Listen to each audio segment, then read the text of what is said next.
ইয়াত এজোপা আম গছ আছিল। ডাল ভৰি ভৰি আম লাগিছিল। মিঠা আৰু আকৃতিটো বেছ ডাঙৰ আছিল। ৩ বছৰ আগতে সেই গছডালৰ পৰা ৬০ কেজিমান আম পাইছিলোঁ। কিন্তু তাৰ কেইমাহমানৰ পাছতেই ইতিমধ্যে হাউলিৰ পৰা গছডাল বাগৰি পৰিল। চকু পানী ৰখাব পৰা নাছিলোঁ।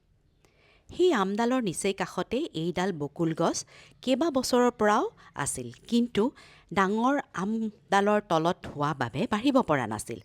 কোনোমতে বাউণ্ডেৰী ৱালখনৰ সমান হৈছিলগৈ। কিন্তু আমডাল নোহোৱা হোৱাৰ ২ বছৰ পাছত চাওকচোন কিমান ওখ হৈ গ'ল। গছ ভৰি বকুল ফুলিলে, ফল হ'ল।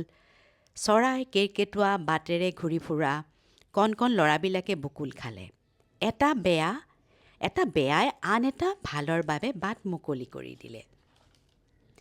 গছবিলাকৰ পূৰ্ণ বিকাশৰ কাৰণে দূৰত্ব লাগে। কোনোমতে গাড়ীখন পাৰ্ক কৰিব পৰা ঠাইখিনিৰ কাষে কাষে কেইডালমান গছ লগাইছোঁ। নিম, কাঞ্চন, বকুল, কৰবী আদি। সেই লহপহকৈ বাঢ়িলে ভাল লাগি যায়।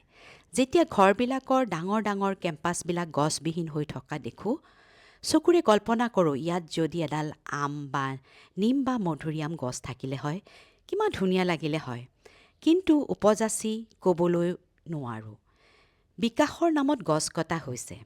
ভাল কথা নহয় বাৰু।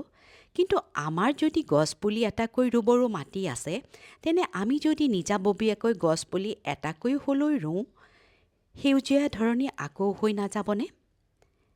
আজি বাৰু বৃক্ষৰোপণ দিৱস নহয়, কিন্তু মনৰ কথাখিনি ক'বলৈ বা কৰিবলৈ এটি বিশেষ দিনলৈতো ৰৈ থকাৰ দৰকাৰ নাই।